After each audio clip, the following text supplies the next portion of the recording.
As you can imagine, with a woman of her stature, she's incredibly, incredibly busy. And she left one meeting to drive to a particular location to be able to join us for this webinar, and sent me a message and said, she's stuck in traffic and it looks like she will be either 8 minutes late to join us, or she can park on the road, on the side of the road and do the webinar. And I'm like, Yvonne, you do not need to park on the side of the road. You can be 8 minutes late, you can drive and be in a good location, and then we'll do the webinar. And I told her I would give her bio, which is always embarrassing for the panelist anyway. So I'll give her bio while she's not with us. And if she's still not with us by the time I introduce WIA and share her bio, maybe we can begin to talk about the reality of women in tech in Africa while we wait for her to join us. But she's on her way and she'll join us as soon as possible. So let me first begin by introducing women in Africa. Earlier today, I had a call with the major pharmaceutical company that is present across Africa. And I was saying to them that, there's so many opportunities for women entrepreneurs in the pharmaceutical sector. So what does WIA do? WIA is actually the foremost economic platform for African women, and especially focused on African women's contributions in the economy. So within that, we focus on entrepreneurship, and also we have a small but growing area of interest in girls and tech. Women entrepreneurs in Africa are about 25% of African women. And that figure, 25%, is the highest proportion of women entrepreneurs for any of the world's regions. The next closest to us is Latin America with 17%.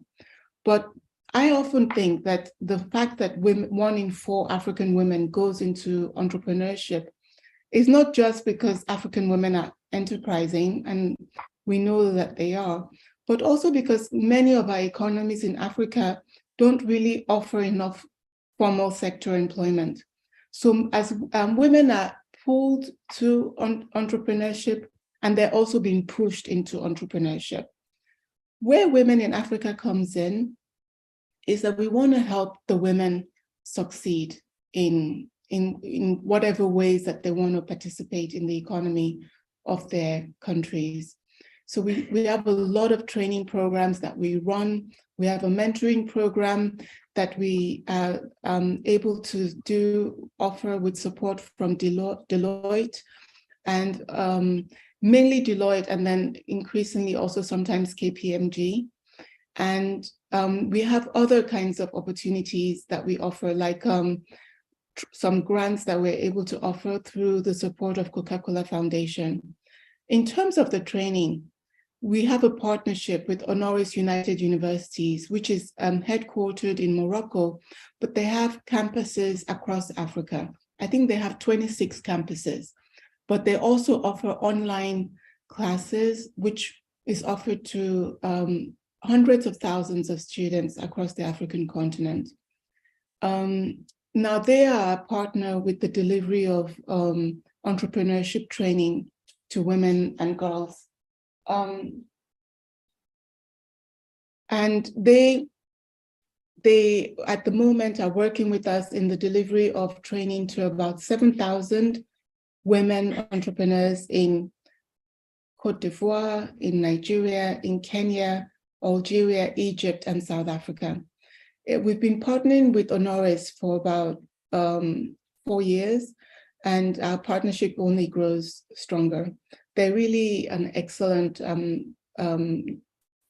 pioneer of education on the African continent, especially riding on the back of digital. Now, I'd like to take a moment to introduce the wonderful, incredible woman that you're going to have the pleasure of listening to today. Her name is Yvonne Bettkober.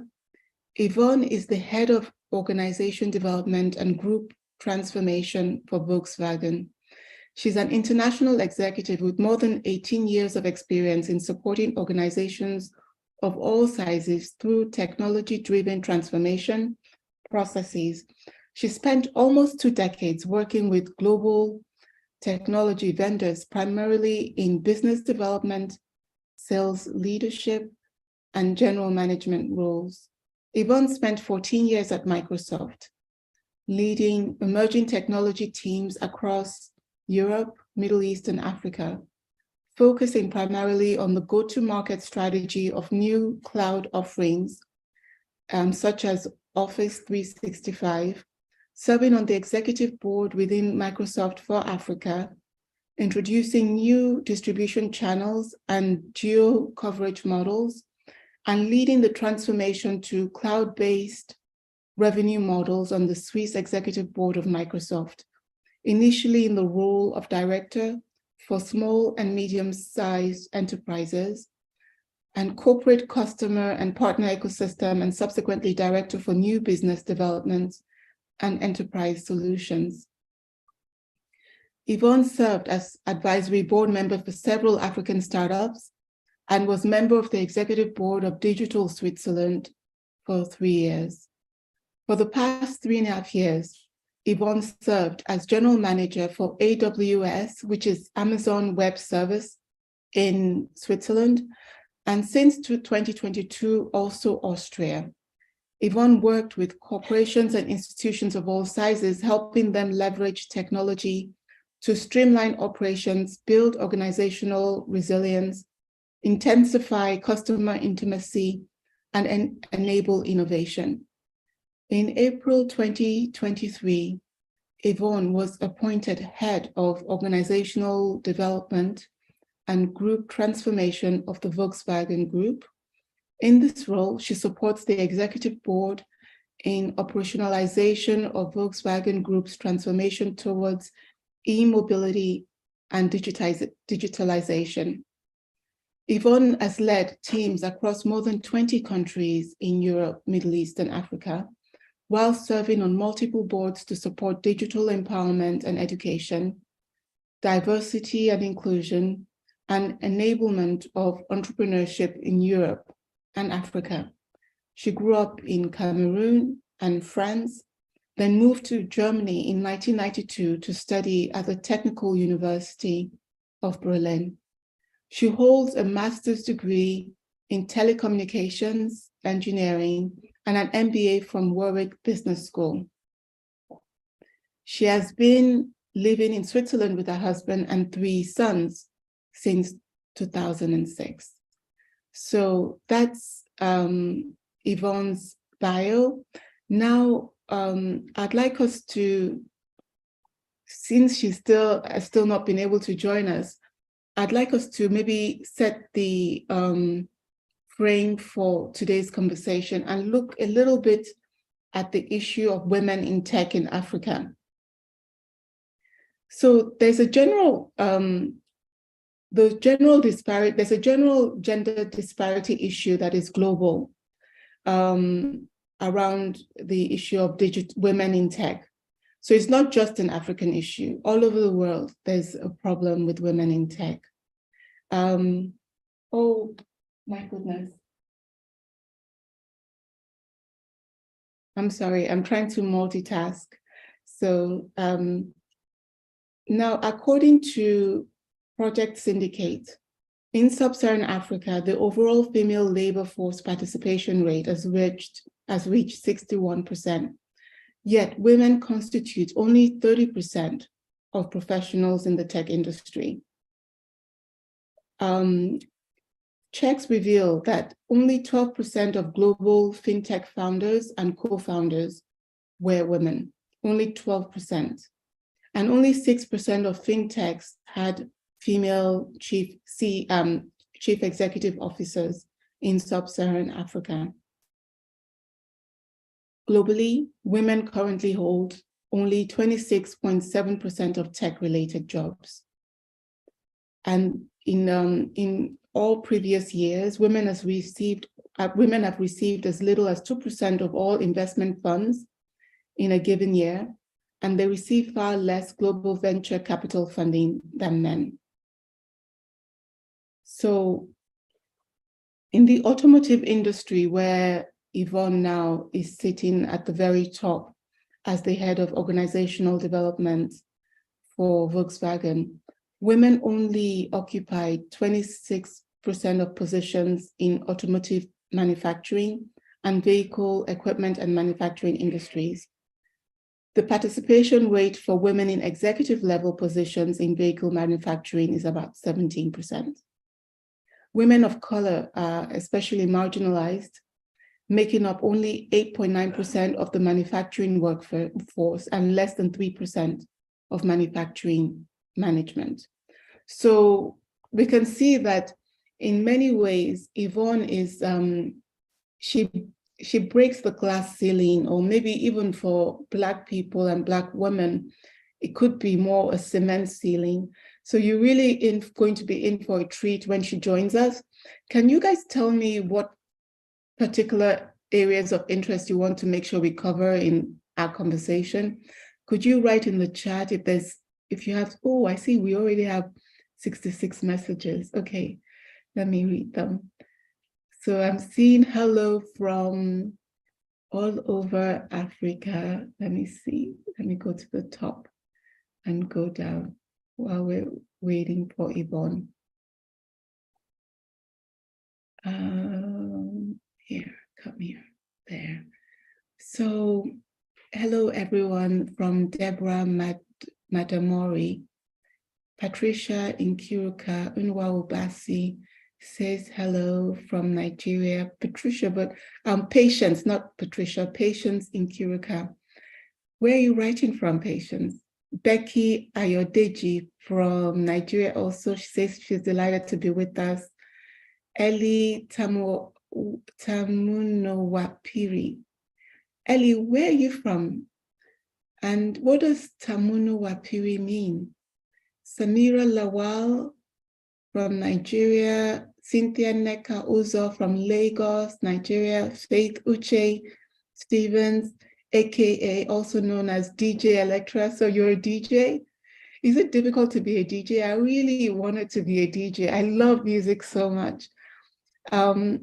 Is it very difficult to train to be a DJ? Let us know. Judith Egbe Eche also from Lagos.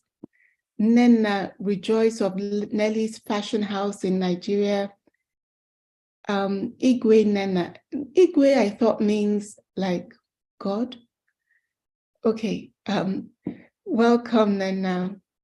Irene Jemima Bondi. Welcome, Irene. Amarachi from Enugu. Welcome, Amarachi. Mildred Osomenya, also from Nigeria. Welcome, Mildred. Uju Christy Okoye, media consultant, editor-in-chief, Jide Kaji Global Magazine. Also a confident booster coach. Well, you know, Uju, welcome. I think we need to find a way to boost women's confidence so they can go into tech. So I'm wondering, maybe we should talk about what we can do about that. I'll be home in Nigeria in July, so we can maybe meet. And if there are other people from Kenya, I'm thinking of joining you in Kenya in June. Maybe we can meet because I'll be in Nairobi. Mezue Margaret from Nigeria, welcome. Gloria Agua, Olao Yenikon Bakare, hello. Precious Akilome of Techie Forest. Oh, so Precious, you in tech. How is that going? Are you building your market? How is that going for you? Safia Idris Rabiu from Kano. Safia, welcome. Leah Gitui, oh, from Nairobi. Hi. So Leah, you know, I was just in Nairobi 3 days ago. It was my first time actually staying in Kenya, because normally I fly through Kenya to Zimbabwe or to Rwanda. But this time I came and I went to Segera. I just thought the world of your country, by the way. I just thought that your people are just the nicest people, so hospitable, so kind, and incredibly beautiful. And I saw on my last day in Segera, I saw two lions, two brother lions. They had been kicked out of their pride. And the ranger told us that if they don't find food within 3 days, they will die, which really reminds us of what we always say at Women in Africa, that we must always go together. You know, we must always stay within our pride. We must always stay within our community. It makes us stronger. But welcome, Leah. And I'm looking forward also to visiting your country. I hope I'll be able to come again in 2 weeks, because Women in Africa will be doing a boot camp for top women of leadership, of our entrepreneurship training program that we run with Coca-Cola Foundation. So you can send us an email to Farida at WIA-initiative.com, and we'll send you more information about that program, because we'll also do a ceremony. Oh, Yvonne has joined us. Yvonne, I'm so sorry. I'm so sorry for the drama. I am the one who is sorry. Sorry, everyone. Hi. I finally made it here. They actually organized a meeting room for me because I have an event here in Bern in Switzerland. And I just been driving around trying to find a parking slot. Sorry for. We're so honored, and we've shared your bio. We've shared a little bit about the challenge in tech, and I was just going through the list of people who they're saying hello, and now we have like 105.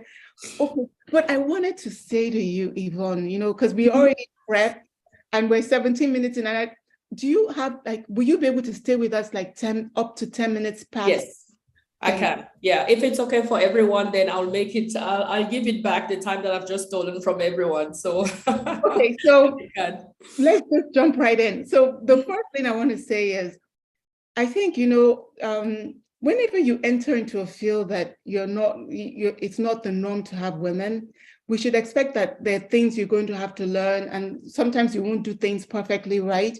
So failure is such an important aspect of any story of success. Yeah. And I know you have a very particular approach to thinking about failure. So I wanted us to start out with that. We think you're thinking about how failure can prepare you for success, and then we'll continue from there. Yeah. I mean, and you know, from our conversation, that's a topic that's really, really important to me, because I do think that this is something that's very specific to women, right? Everybody makes mistakes and things don't always go according to plan. But what I've seen in the last year, working with women, mentoring women, hiring women, and so on, is that we dwell too much into these failures, right? For me, you know, every day I have little failure. Let me give you one from today, by the way. I just arrived too late to this call, right? And I can decide to beat myself up for having not planned well enough, or just, you know, being just a loser, basically. But these little hiccups, they happen. And even the bigger one, they do happen to all of us. And it's really about what do you make of it, right? And what you make of it means, what are you learning from it? How fast can you brush it off so that you can continue your journey? Because ultimately, for me personally, I have a conviction that I deserve to be where I am. I've worked hard enough to be where I am, to have the opportunities that are offered to me. So I'm not going to allow myself, my own mental conversation, actually to take me off track. So I think it is okay to be self-critical. And when things go wrong, to really reflect on, you know, why did it go wrong? What could I have done better? What am I learning from this situation? But what I tend to say to women as well is, do not spend too much time in that. Do not expect things to always go right. And I think to a certain extent as well, we need to disconnect ourselves from this idea of perfection that we always have. You always have to look the best, to feel the best, to be the best everywhere. I don't think this is what it's about. I think it's about being able to fail, to have these things, these hiccups happen, and then stand up again, brush off, and then decide to continue, because the conviction is not about being sure that you're going to do everything right. The conviction is about knowing that you deserve to be where you are, that you earned your right to be where you are, and not allow even yourself to take you off track or to be doubting what you deserve for too long, right? So I think for me, it's an important part of the way we think as women, Disconnecting from perfection, I think, is very important. We don't have to be perfect all the time. It's about the journey. It's not about every single milestone in the journey. You never hit every single goal. But ultimately, in average, you're going to make things right so that they can take you to the next level. And number two, as well, as self-critical as we might be, let's not spend too much time in that mode of self-criticism. It is good in terms of learning. It is bad if it pulls us down, if it takes down our energy, our charisma, and our self-confidence as well, right? So I think we women, we need to embrace failure and to love failure as well, because failure is here to teach us something. It's not here to stop us. We should not allow it to stop us. But tell me also about racism. You know, sometimes I was sharing with everyone that is listening how there's just maybe 2.6% Black women in management positions in a lot of these tech companies. And maybe because these companies, people in these companies are not expecting to see us in those positions, even before we open our mouth, they may already want to set us up for failure. And it's one thing for you to know that failure is normal in life. And as you say, we should brush it off and learn from it and keep going. But supposing you have someone who wants you to fail and is always trying to make you fail, even when you're not failing. What do you think women should be ready to do? That's a tough one, to be fair, because and I've been there quite a few times. And currently in my role that I have at Volkswagen, I think I'm probably one of the most senior Black women in the entire German economy, right? So everywhere I show up, I know that I am a surprise for people. And being a surprise for people drives certain types of behavior. They are the ones that are like, I have no idea why she's here. So let me explain everything very slowly to her, because probably she doesn't even understand German, kind of, right? So there's this paternalistic type of approach. They are the people who genuinely are curious to hear about you and would think, okay, if she's here, my God, she must be really, really good because she must have had so many hurdles on their journey. And then you have the third category, the one that you're referring to, of people whose biases you are challenging so much that they want to prove that they were right in the first place, not thinking that you can do these things. So they will try to put you in a situation of self-fulfilling prophecy, like she cannot do this, and therefore I was right that she doesn't deserve to be here. They're going to give you projects that are extremely complex. There is this glass cliff, as it's called, that we tend to put minorities, women, people of color, in the most desperate, the most challenging jobs that we have. Number one, because they have nothing to lose if it goes wrong. Number two, blame it on the Black woman, ultimately. Yes. And these situations are really challenging. And I think what they require is we need to analyze thoroughly the situation. So is this a challenge that we're saying we will win anyway? What do I mean by winning? Is I take the example of my current role. I'm trying to support the transformation of one of the biggest company in Europe, right? So ultimately, it is extremely challenging because the industry is disrupted from every part you look at it. So is it a risk to take a job like that? It certainly is. But the things that I'm learning in that job, the value that I have for my brand being in this position, I think is worth the risk. So what I mean by that is if we are in an environment where we think that important stakeholders are trying to set us up for failure, we need to thoroughly assess our opportunities to prove them wrong. But if you know that you cannot prove them wrong, that's another part I think that's important, is that we should not be victims for too long. I've been in situations where managers have been trying to set me up for failure, and I've been leaning into those situations for longer than I should have.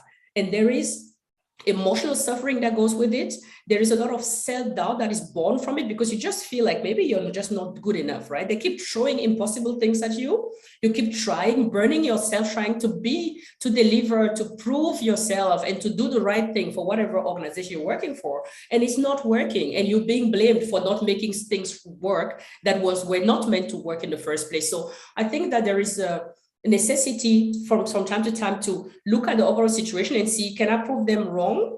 If you can, who are the allies that you have around you who can support you? Who are the people that you can rely on? Who can be your sounding boards, your sponsors, and so on? Now, if you think that the entire environment is literally working against you, then sometimes there are battles that you just can't win, and where you need to think and look for alternatives, right? But my point would be, do not give up too early. Try to see if there are ways how you can still make it despite people believing that you can't.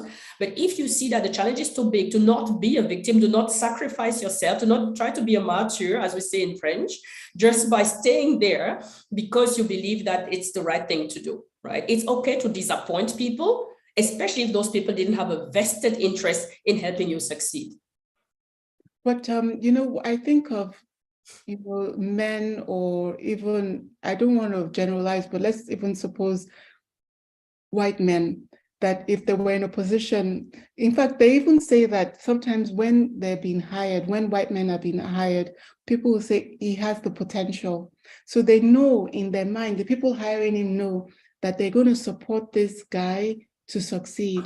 But when they hire a woman, they hire her because they already see evidence that she can do it. It's not about potential. It's just that they already see that she's capable of that work because she's done similar work before. Mm-hmm. So they position white men to grow, and then they position women to just almost to be rewarded for a level that they already have, yes, which is not quite the same. So, but I think the ideal situation is for us to be positioned to grow.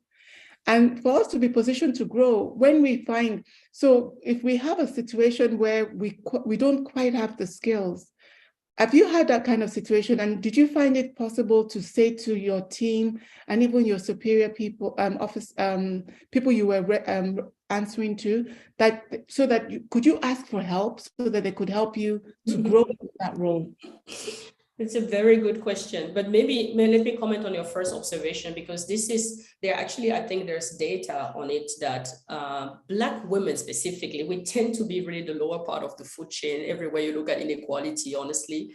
And Black women tend to be promoted too late.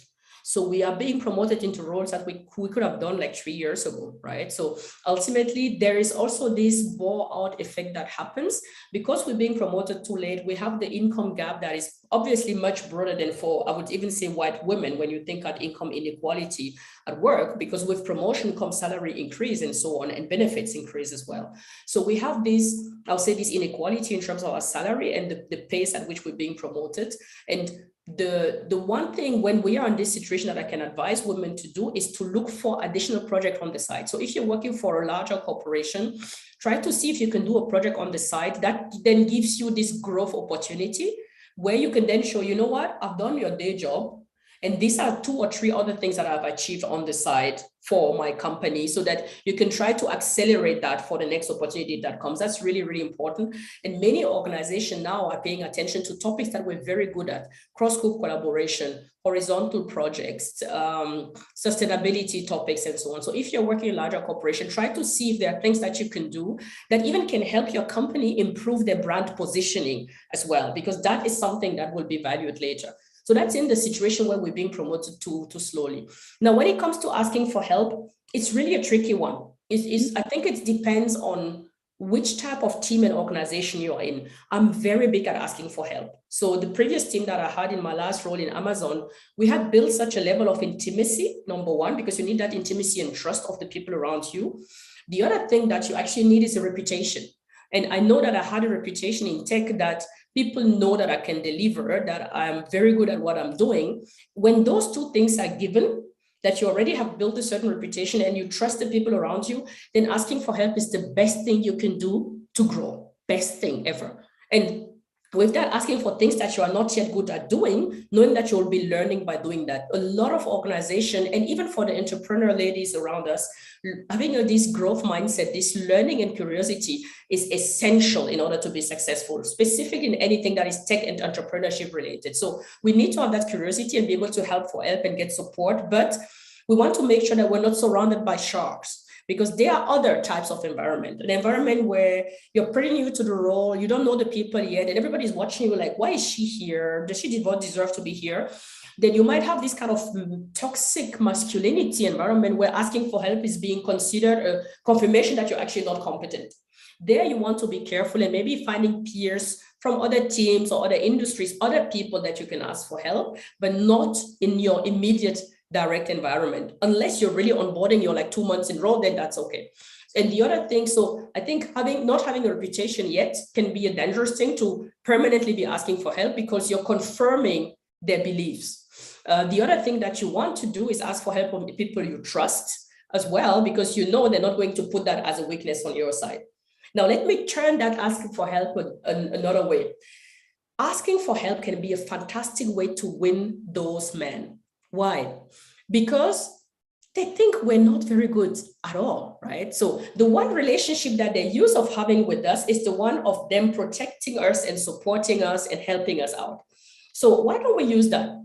When you're coming into an organization or you're trying to find a sponsor, go ask somebody for advice, ask them on a coffee, ask some stupid question that you might even know the answer already, but they're going to feel so reinforced in their feeling of superiority that you will make them an ally wanting to help you out, so that when you are in a real situation where you need support, sponsorship, or you need somebody as a sparring partner, they will be there, because guess what? They were a little bit of your mentor. So there is a power as well in intentionally using the ask for help to win over some of these skeptics when you are in a place where people don't know you well enough, especially if you're the only woman or even the only Black person. It can be a tool actually to break the barrier and build intimacy with people whose support you're going to need on the longer run, if that makes sense. No, it makes perfect sense. I want to jump to one of the questions that has been asked in the Q&A from Faishat Atinuke Ayotuji. She says, how can one be versatile digitally? You know, I remember that in the very first conversations with you, Yvonne, it was while you were still at Amazon Web Services, and we're looking at how Amazon is opening now, is now paying more attention to Africa. Since that time, they've opened a factory and a distribution network in Nigeria, I believe, and even they have a partnership in Egypt.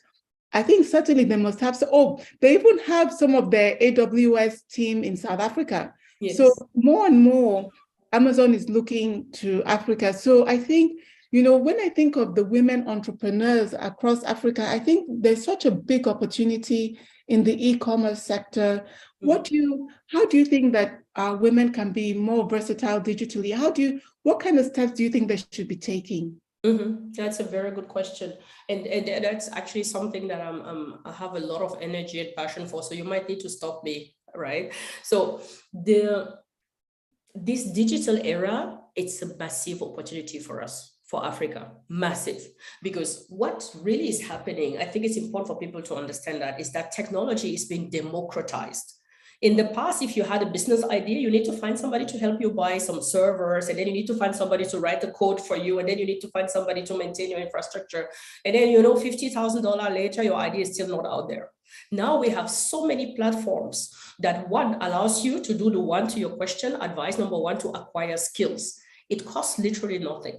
Amazon is an example. They want to train 29 million people by 2030 across the world. So they have more than 500 courses online that anybody can take for free, just understanding the basics of web design, HTML coding, and so on and so forth. So education, digital education is out there. It's been completely democratized. It's for free. Google is doing the same. Microsoft is doing the same. So all of this big tech, they understand that Africa, just purely from a demographic perspective, that's where the future is. So they're investing. Let's take advantage of that investment and equip ourselves with skills. That's step number one. Really understanding what is it that technology can do for my business idea. And even if my idea is analog, and I'm having a design shop where I'm proposing African gown, how can I bring those things on stage in my country or elsewhere, right? How do I create a web page so that it's visible? What are payment solutions that are out there? So education and skills is out there, it's for free. We need to make sure that our ladies, especially the entrepreneurs, can close the digital divide and educate themselves about technology. Then the second thing really to take that opportunity is to really inform yourself as well about what are the different grants that are out there. Many of these programs, South Africa, for example, there is a Black empowerment program that is also supported by Amazon, where they're actually providing grant and funds for Black-owned companies, SMBs specifically as well, to help them build digital business models as well. So there are not just skills out there to understand digital technology, but also programs that can help SMBs and founders actually get access to funding, to equipment, and to some of the other things to accelerate their own digital business. The third one is networking. And that's a more challenging one, to be fair, because I think that we've not done a good job really at creating platforms where entrepreneurs can come and exchange and revalidate their ideas and see what is it that they can do on the digital space. But Amazon wants to accelerate in Africa, especially because you were talking about e-commerce. The one challenge and limitation that we have today with e-commerce really is the roads, so the physical infrastructure, right? Because if you put something out there in the web, it's actually probably easier to sell it to somebody in the diaspora than to sell it to somebody who was the same city like you in Accra, in Yaoundé, or in Cotonou, because just getting an address, getting payment transaction and so on done is very, very complicated. So I think it's really getting the right skills, number one, informing yourself about programs that are out there that can help you either with resources, infrastructure, and others, building networks as well. And then why not? That would be my wish. I would love, we have so many well-educated people in Africa, for us to really take the gap. The skill gaps in Europe is massive. Switzerland alone is going to be missing 30,000 IT specialists in the next 5 years. So what is it that we can do so that our youth acquire those skills that Europe doesn't have anymore because she's just old, and that they can, that's important, actually support these digital processes from their own home, because today we know anybody can work from anywhere. So how can we create these pools, these tech hubs in Africa, where those young people can eventually rent their skills to a European company, but they stay in Africa and build their own enterprises and accelerate also the development for us. So the opportunities are endless for us on the digital side. We need to move away from trying to sell raw material only. We need to keep these things for the next generation. The intellectual economy, the digital economy, and we have the people that have this technology affinity, can be the next thing really to help us accelerate and find our place in the world as well when it comes to global trade. So do you know of any company in Switzerland that is mapping those skills that are missing, that we could, maybe we can take the data? Because I know some people on this chat are saying that they're looking for opportunities. There's one lady, Awao Aminu Gulumbe, she's writing us from northern Nigeria. She said, please, I need more knowledge on how to break the barriers, especially in the northern part of Nigeria, where women are considered less and are considered weak.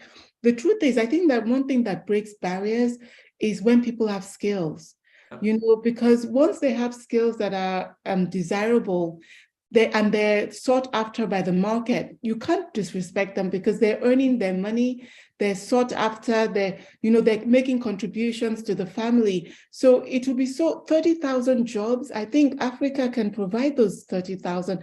We can look for how to upskill these African people to provide these jobs. There are many initiatives in that direction, actually.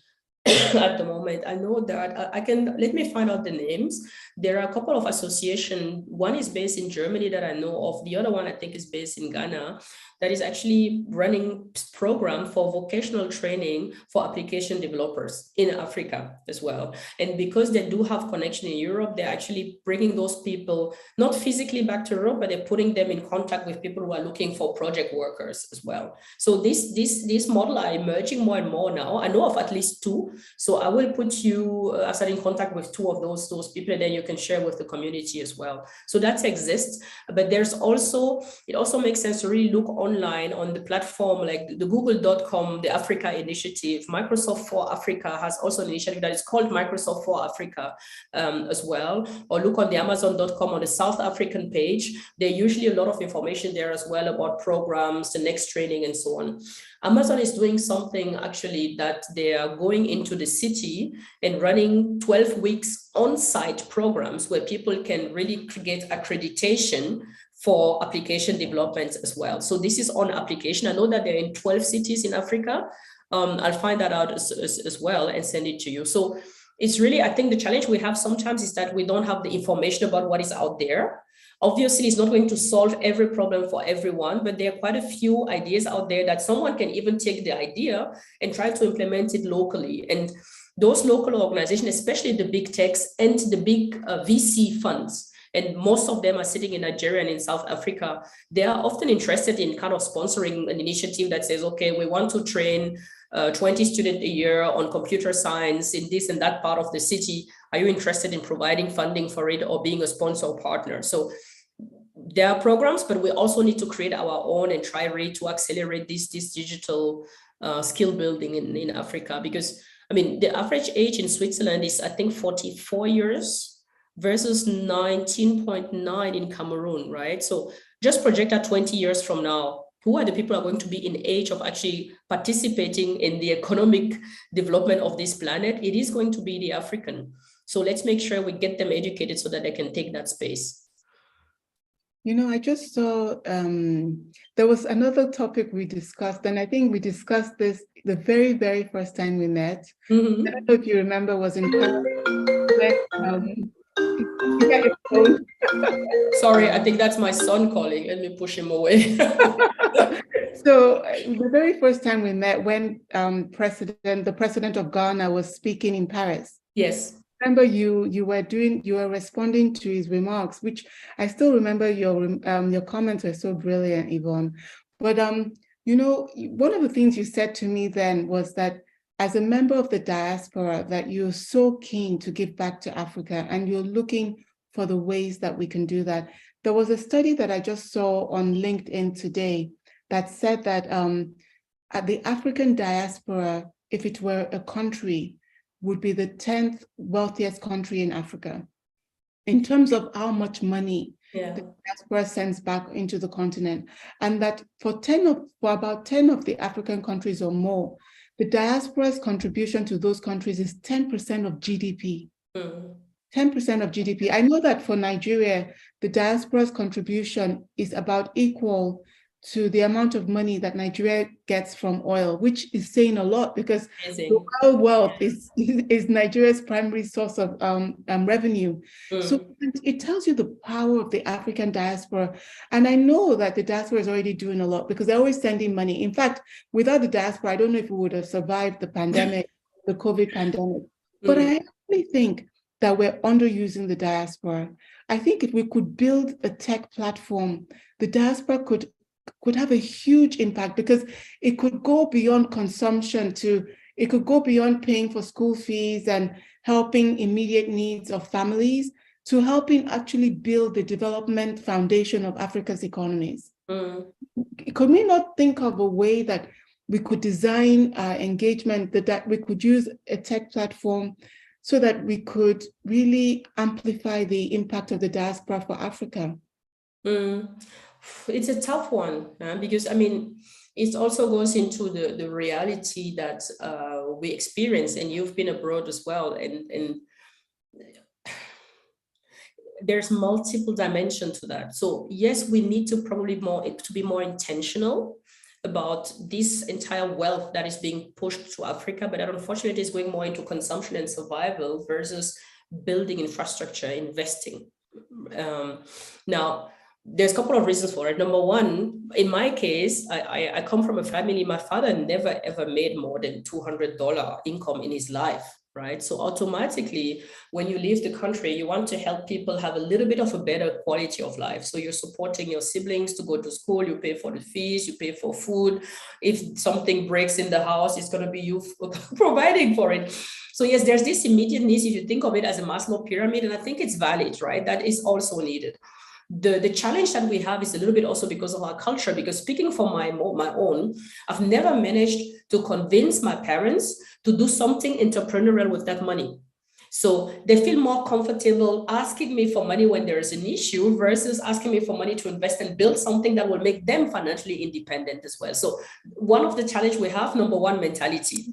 Number two, I think the geopolitical system is also in many of our countries very challenging, because you barely would meet an African from the diaspora who's not lost a lot of money in Africa trying to, and if it's something as basic as building a house, the stories you're going to hear are just going to be incredible. So we also lack often the discipline and the trust to actually do something meaningful at home, because we see that often it doesn't work because of the wrong mentality, because of the corruption and some of the many other challenges that we have there. We have to be very honest about them as well, right? We're amongst friends here. So it's not easy to invest in Africa. Now, creating platform, there are quite a few of them. I see more and more people from the diaspora using crowdfunding, for example. So using funding platform to invest in some of the businesses. There are more and more small VCs that are starting as well, that are at least proposing young African companies to the diaspora. But still, I'm on the board of VCCV, which is a blockchain specialized venture capital that has a lot of investment in Africa as well. And there, unfortunately, you're going to see that it's less than 10% of the money that goes into that fund that finance future African unicorns and in future African innovation is from Africa and from Africa diaspora. So I think one of the platforms that we need to think about really is to providing access for diaspora African into these VC funds that are investing specifically in Africa, so that they can be the owner of our innovation and not the West again, or the North, however you want to look at it. So yes, we need platforms. But I do understand as well the hesitation, because I'm myself the best example of that. The amount of money I've lost sending back home, you have no idea. It's just incredible. So many of us just give up, because even when you go back and you try to put something in place, it is very, very challenging, right? And I've met some people when I was in Cameroon last time that are trying to set up actually a vocational training school to teach people computer sciences so that they can provide them as project work as well. But just the challenges just to get the permission to open a school that is going to serve the country. They've been trying for almost a year now to make it happen. So a lot of limitation. Yes, platforms are needed, but I can see progress. The diaspora is getting more and more organized. I think there's more and more, if you look at YouTube, a lot of channels trying to encourage diaspora African to go back home, to invest at home. And I think we all know that Africa is the future. Also for us, we're not going to be old people here in Europe. Nobody's going to take care of us here. So we will need to go back, but we also need our governments to create a minimum of trust that when we go back and try to invest, that we do not, lose everything almost every time. So then the next question I wanted to ask you, because, I know how your world works, Yvonne. You'll go to some of the most exclusive business meetings in the world. I mean, you're at the very top, of your company. So all this, you'll be going to all these very exclusive and very important meetings, and you'll get to meet other Africans. And I hope there are even more than a handful that are at your level, maybe not even more than two. But I'm hoping that perhaps we can tap you to help us know others, because one of the questions is like about artificial intelligence and cybersecurity. These are some of the frontier areas of digital that we need to position Africans to really understand and really know how, what are the opportunities. Can you maybe recommend people that we can have talk to our members and let them know what opportunities those areas are offering them, so they can know what to study, what to make, what certifications to try to get and things. Yeah, I get a lot of those questions as well over LinkedIn. There is one person, I think his name is Xavier Biandou, I think. He has an initiative called 10,000 Coder. Yes, I've met him. He's in Paris. So there are quite a few people that are quite active on LinkedIn and on social media, trying to drive these kind of skills initiative as well, not just from the big tech actually, because that's a private initiative. So the challenge really is finding this one answer to that question, because it really depends. I get that a lot, like what should I study and what are the best fields? And there's two answers to it. Number one, if you want to, so who's your customer ultimately, right? If your customer is you want to work for a Western organization, so in Europe, even here, mind you, the field of computer science is changing dramatically through these large language models, right? ChatGPT, because they can program themselves. If you need to write code, you can just put the code you want to write. They're going to create the code for you. So being just a computer scientist is not enough anymore in the West. So if your goal is to be relevant for the Western market, then yes, you need to go into these advanced things, metaverse, artificial intelligence, large language model, cognitive and precognitive topics, computer imaging, and so on. Now, for Africa, I tend to be more cautious and say to people, let's learn to walk before we can fly.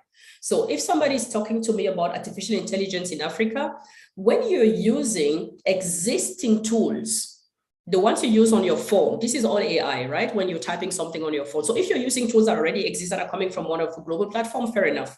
But using artificial intelligence in a business context in Africa, we don't even have data for it today, right? So we don't even have the data platforms, let alone the databases, or a minimum, I would say, of cognitive intelligence on top of those data to think AI. So this is where I think we need to be very clear about what is the model we're building. If we're building a specific application that will use AI from large data that is coming from Google platform, absolutely be my guest. But if you want to go work for EcoBank and you're an artificial intelligence specialist working for EcoBank, nothing against EcoBank, but where they are from an infrastructure perspective might not need this kind of advanced levels of skill. So that's why there is not one answer to that question. It's really more, which market are you targeting? Things I think that are really important in Africa today. Cybersecurity, you mentioned, very important. Database management, because we are starting now to build this database and have this intelligent, super important topics. Everything that has to do with architecture, so systems architecture. How do I design a system so that it does what it's supposed to be doing? Very important. Networking even, which is considered a commodity in Europe, still very important in Africa. So it depends a lot. And the best thing probably to do is to try to find somebody out there who has a similar situation. And I always recommend to people, find mentors. And a mentor doesn't have to be something who's 20 years older than you. It can just be someone who studies already in France or elsewhere, and who you can ping and say, okay, what are you studying? What are you specializing in? What makes sense for me? And you can build your own track on it. But it is very, very hard to find one place where there's going to be all the answer. There are places where there are all the programming classes that you want. Udemy is a good example where you literally can learn anything on that platform, but then you need to know what to learn, and that's very individual. No, that makes a lot of sense. And what about, there's this person that's asking about a mentor. So Nena, she was sharing earlier that her name, Igwe, I think that's her last name, means king. Mm-hmm. Because I listen to a lot of these Nigerian songs, and the Christian songs, though, at a point, the Igbo ones, they'll say Igwe. So I thought that meant God. Mm-hmm. And I guess they mean God is king. So it makes perfect sense. So Nena, if you need a mentor, Women in Africa runs a mentoring program every now and again. You can apply, but also just send an email to me. I'm sure we should be able to help you find a mentor for this tech that you're saying. Like the person that Yvonne mentioned, this guy in France who runs 10,000 coders. The woman that runs this program the person that runs this program in Africa is a woman. So we can maybe link you up with her. So send me a message and I will be in touch and I'll connect you. So another question from Favor David is, to add to working on the mentality. Okay, so there's a conversation in the chat about the mindset of Africans. Mm. You also mentioned that, and we all know that it can be, I think a big part of the challenge of our mindset is that sometimes we think too much in the short term, and we often will take decisions that pay off in the short term, but really compromise our long-term goals. Mm-hmm. So the Favor is saying that to add to working on the mentality of the African people in investing, I think that teaching the youth tech, we also teach them finances, how to relate with money. And I believe this would also teach us to be independent from the developed nations. Do you agree with this? Yeah, look, I think there are a lot of things that combined can make a difference, right? And one of the pieces that I believe colonialism really cost us is that a lot of the values we used to have as African people were lost. And these are the value of respecting yourself, behaving yourself, working hard, and so on and so forth. So I think we actually don't need to learn new things. We need to reconnect with what made us proud Africans in the past. In many places in Africa, and I'm intentionally being super critical here to the women specifically. And I'm speaking about Cameroon. Well, I've visited at least 20 countries in Africa, and Cameroon is the place where it was the worst, where a lot of women you're going to speak to, and you ask, and I always ask that to young women, like, okay, what's your ambition? What's your dream? What is it that you want to achieve in life? And 7 out of 10 times in Cameroon, the answer I get is, I want to get married and eventually even to a white man. And that tells you how much we've lost of this African queen pride kind of thing. And going back to your point about the money, for me, one of the things I'm the proudest in my life, actually, next to my 3 boys, is the fact that I'm my own woman. There is no man out there who's paying my bill, right? I pay my own bill. And if a man is there, that's fantastic. He's not around, my life will not change. My purchasing power will not change. The quality of life that I can offer my children will not change. So financial education is super, super key. And going back to the mentality, I think it is essential that we women fight this impression that if you're not married, if you don't have a man next to you, then you are worth less than anybody else. This is very important. And I say that as a woman who's been married for 26 years. We need to be our own person, financially, intellectually, and in all the other forms that are out there. So yes, technology, I think in any form, I studied engineering, and one of the things it really gave me is a discipline of thought. I'm extremely structured in the way I'm thinking. So technology education always have this nice side effect that people become quite straightforward in terms of how methodical they approach problems. And it doesn't matter which type of problem. And the other part really is that when we teach technology, we need to enable people for entrepreneurship as well. And that's the financial education part that comes with that. And connecting it to the mentoring discussion we had before, where mentoring is really powerful, is on the mindset thing, helping people identify their values, define their moral compass, especially young people, and know that hard work, honestly, when people see you where you're standing, every person that looks around. I mean, this evening I have an event with the ex-president of Switzerland, Guy Parmelin. We're going to be on stage together in an hour to open the engineering day for Switzerland. And people who are going to look at that are going to say, oh my God, she's so lucky and everything is working well for her. But the number of sleepless nights that I have, the number of crying in my pillow that I had, the number of frustration I had, the number of people who tried to fire me, some of them were successful, by the way, in the last 25 years, is incredible, right? So having this resilience, this grit that we need as African, and we need more of that than anybody else, because nobody trusts us that we can do the things we actually dream of. It's really important. So that's why technology education gives you a discipline of mind. Entrepreneurship education teaches you how to deal with money, how to invest versus consumption. And I think mentoring really helps you sharpen your moral compass, that you become this resilient person that can stand up after every single failure and keep going because they believe in themselves in the first place, and they don't need anybody else to believe. If other people believe in you, it's nice, but you have to believe in yourself first. But you need people around you that help you strengthen that self-confidence. Wow. And then what about the financial aspect? How do we, because I think of a lot of our African women, there's a wonderful woman that you would really appreciate, Yvonne. Her name is Mariam Esther Desenau. She's just now become the head of MasterCard Foundation's work on women financial access to credit or something like this. She used to run the same kind of work for Africa Development Bank. And she told me a story. She said, when they talk to banks, and so when she was working at Africa Development Bank, through another, at Chadian this time, there was a woman from Chad that was head of the gender program at Africa Development Bank, Vanessa Munga.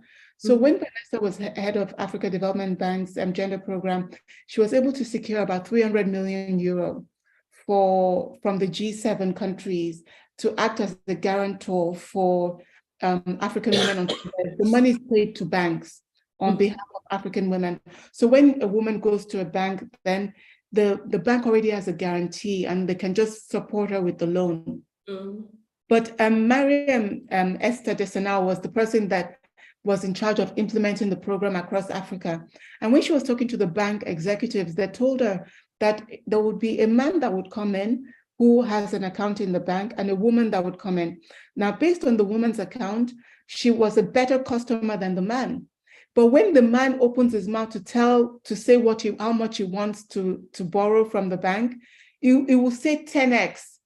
But the woman that has a better record, that the bank is ready because they can see that this woman is really credit worthy and all this, will come and she'll say she wants X. The one that has the worst position profile will say 10x. So she was saying that many times the women don't think highly enough of themselves, or even they don't dream big enough of their venture, and that they may have everything it takes, but in a way, their own barrier, their own. It's one thing to have a glass ceiling, but it's another thing to build the glass ceiling for yourself. Yes. I mean, it's called the confidence versus competence dilemma. Yeah. So that's the thing, is that men tend to have a little bit more confidence than they have competence, and women is the opposite, right? And by the way, in this context, men are right, because if you're an entrepreneur trying to get funding, you need to sell yourself. If you're a young professional trying to get a job, you need to sell it yourself. You are the brand, you are the product that you're selling. You need to manage this product well. So if you cannot advertise in an authentic and genuine way for your product, then obviously the willingness to pay is going to be lower for your product than the one of somebody else. It's unfortunate, but that's the reality. So I think that we have to bridge our confidence gap as women and really try to not sell ourselves under value. And I know it doesn't feel comfortable. And for the women that I'm mentoring, I'm really telling them it is about practice. You need to practice this thing. You need to learn to pitch for yourself. And if you do that in front of the mirror, if you do that every single meeting, try to say something positive about yourself, even if it feels awkward, but that muscle needs to be built. Because guess what? If you look at VC funding, women-led ventures, so women startups, have less than 20% of the funding that men get. So 80% of the money that's being invested in startups globally, and even worse in Africa, goes to men.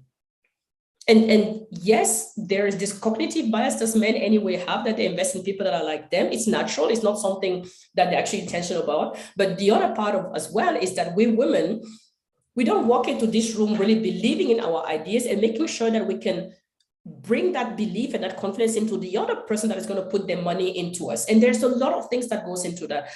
Being in the board of a VC now, I can tell you that the confidence, the trust you put in the founder is 80% of the decision. They have all this sophisticated valuation model and decision model, but trust me, ultimately, the founder team is 80% of the decision if you put money in the business or not. So if we come across as women and we take the room and we believe in our ideas, we have done enough self-criticism in the back end, like, oh my God, you're not good enough. Then when you go out there, brush up, dress up, walk into this room and sell your idea, because you're not doing that just for yourself, but for the opportunities that idea is going to create for so many others. And we have to force ourselves to do that. So I relate to the story completely, because I've seen that even in job interviews. I've interviewed a very senior woman a couple of years ago for a director position at Microsoft, a South African woman, but a white lady. And she came into the interview and she's gone all of the other rounds. So talking to me was the last. I was board member at Microsoft at the time. So it was the last interview for her. She spent 40 minutes of the 60 she had telling me why she doesn't deserve the job. Literally, like, yeah, so at this one competence, I don't have it yet. I haven't done this part that is on the job description yet. I haven't done this. And at some point I had to interrupt her and say, okay, let's go for a walk. Then I went out with that lady and I started just throwing problems at her, like, yeah, we have this issue and so on. She just exploded. Yes, and we could solve it this way, we could do that. And you think about this, very different person, uber competent. She's still at Microsoft. She's still a director at Microsoft in Switzerland. But if somebody else would have interviewed her, he would have mistaken her lack of confidence for a lack of competence. Once I gave her a problem to solve, you can see her brain working. Then she was not in this selling herself situation anymore. She was in solving a problem situation. And there she started sparkling, right? So when we go do these pitches for ourselves, let's think about the problem we're trying to solve. Let's not see that as, oh my God, this is so awkward. I'm telling how great I am. I should not do that. No, you're solving a problem. You're solving a funding problem for your company. And you go there and you fight for that problem to be solved so that you can do the things that you have in your mind, because your ideas deserve an opportunity. So fight for them. So Yvonne, thank you for that. But I have two more questions from the audience. Raima and Caroline. There's so many more, but I just want to, because they're very specific. Raima is saying, how can I incorporate Amazon Web Services platform into my business? And Caroline is asking, she says she's supporting upcoming organizations who are helping spearhead tech in women in Africa. For example, Kenyan Women in STEAM Initiative, an innovative educational organization that seeks to empower, engage, and educate girls and young women to take up STEAM for economic development and empowerment. And I would like to know, she says she would like to know how you can help. Oh, that's a good question, because my network in Africa is not as big as I wish it was. So in Switzerland, I can say that I know almost everybody. So on AWS, I think for any companies, it's a download. So going to a page, opening an account, signing up, and then for the company that wants to use AWS, you get automatically access to what they call S3, which is the storage platform to store data already in the cloud, if that's what she's trying to achieve by saying she wants to use AWS. Now, when it comes to empowering women in STEMs, that's a more challenging one. So the recommendation would be to find me on LinkedIn, and then I'll try to find a solution to the problem. Please refer to this conversation because I get hundreds of LinkedIn messages every day, so I can find that one. And then I would need to think about that specifically. I don't have many contacts in Kenya. I'm well connected in West Africa more than East Africa, but I have a lot of former employees in Kenya, Microsoft and Amazon for that matter, that are based in Nairobi. Maybe someone can help. So now I want to turn to your new career, because I know now it's 6 minutes past 6, and I just want to take maybe 4 more minutes of your time. I because I want to make sure that you have enough time to focus your mind on this next thing you're going to do with the former president of Switzerland. But can you talk to us about how you're going to help with the organizational development and culture at Volkswagen? What are you thinking based on everything you've been learning from Microsoft, from Amazon? Now you're at this, at the top of your field. I don't think there are 10 African women or even men in this position anywhere in the world. It's very lonely when it comes to finding people with your color, actually. So look, my role really is what they call, I'm head of organizational development and the group transformation. And these things are connected. So Volkswagen, if you look at the company itself, produces almost 10 million cars per year, right? It's the 4th biggest company in Europe and the biggest in Germany. 670,000 employees. Now, the challenge that they have is that there's a lot of disruption happening to them. Cars are moving away from being mechanical to being electrical. We have the whole topic about power generating and energy network. You need to be able to recharge your car. You need to rebuild completely different cars. And then you need to have software-defined vehicles as well, because it's not longer the mechanic that defines the car, it's the software experience that you have in there. So a lot of disruption happening from sustainability to software and so on. And this is a company that has 10 different brands, is present in 150 countries. So how do you enable them that they can really take advantage of this digital and sustainability era that is ahead of them? The company is investing billions in changing the entire platform that they have, all of their cars by 2030 into being electrically powered. That's a big one. My focus very much is how do we bring digital enabled model across the organization in terms of how we do sales, for example, how we manage customer experience, how we build software for the cars, for amongst others. But in order to take advantage of technology, you need to have an organization that is different in terms of the way you organize work. So think about agile, flexible teams. So we're doing a lot of project in helping de-silo the organization so that people can work more across and share information more freely. Then that's the structural aspect. Then you have the cultural aspect as well, because you want people to be willing to take more risk and to fail faster in the organization.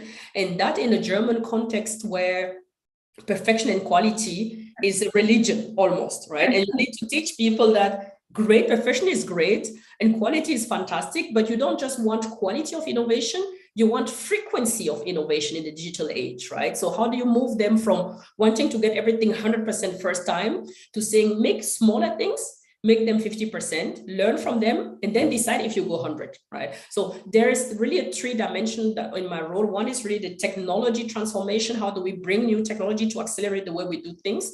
There is the structural transformation in terms of how do we organize the different entities and teams, from the group to the brands to the brand groups in every country. And there is a cultural aspect to it as well, in terms of how do we infuse a culture of failing fast, learning from the failure, in order to have what I call high frequency innovation culture and mindset in the organization.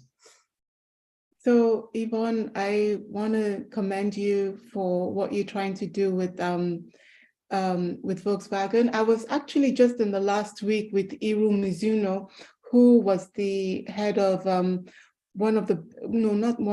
biggest pension fund in Japan, and then he was also on the board of Tesla. He just stepped down from the board of Tesla, so he was talking to me about all of these things, about the work Tesla is doing to be on the forefront of innovation, and also even his efforts to try to get Toyota and some of the major car companies in Japan to also embrace electric vehicles and all of that, and the big challenge that he had. So I know that this work is really quite daunting. And then when you were saying about the passion for excellence in Germany and of the German people, is one of the reasons I love them. You know, I have a big passion. My second child, my daughter, I convinced her to study German, and she just came home today and told me she had a test. A test that she failed. So, but you know, she's so brilliant. And I think, well, you fail one test, it's still okay. You just keep going. Because I really appreciate the German people and culture so much. But I wanted to close out and just say to the audience that I know some people have asked questions about career path. They've asked questions about funding models. What I can promise is that we will do some research on the different sources of funding for people in the digital sector, and we will share that information. Give me up to a month to really pull together some information, and we'll share that information with all of you. We'll do through our newsletter, we'll share it. So keep an eye out for our newsletter. But now I want to talk to you, Yvonne, and say to you that we're just so very proud of the journey we've made with your life, of who you are as an African woman, demonstrating excellence and high performance, integrity, and all the things that we know we were raised with. You demonstrated and role model it so beautifully. You're an example to the hundreds of millions of women and girls across the African continent. You make us proud. Whenever you walk into a room, know that we shower you with our love and affirmation, that even if you get every foot wrong in that encounter that you have, we still shower you, we still applaud you. We know that you're a pioneer, and we celebrate you. You can do no wrong in our eyes, and we just wish for you everything you wish yourself and so much more. So go well, sister, and take good care. And thank you for the time that you've given us today. And you know, Yvonne, I don't know, but whatever is the big next step, maybe to become the CEO of BMW or Mercedes, I don't know, but we certainly claim it for you. We want just the very, very best, because when you are excellent and when you succeed, you are letting African women and girls know that they have a place in the world system as well. Yeah. Thank you. Let me, now you're kind of making me emotional. I want to thank everybody for listening to us. It was a great conversation. You know how much I admire you. So it was a great honor for me actually to be speaking with you today. And I have two asks for the ladies listening to us is, being a role model is not depending on the title that you carry. Being a role model is how you care for others. And people need to see a physical manifestation of their dream. That's what I'm trying to be for many people. And every single one of you is somebody else's dreams manifestation. So let's help each other. And all of the questions that have been asked in this group, I'm sure that somebody in this group can answer them. So when you're reaching out to Hafsat's office, please reach out to the office, also proposing ideas and sharing something so that we can make this a sharing platform where we're leveraging each other's intelligence. So thank you for having me. Being a Black woman is a blessing. Let's claim our place in the world, wherever we are, and keep pushing, because we are all, every single one of us is somebody else's dream. Let's not forget that. Thank you. Thanks for having me. Big hugs. Good luck with your event later today. Bye. Thanks. Bye-bye.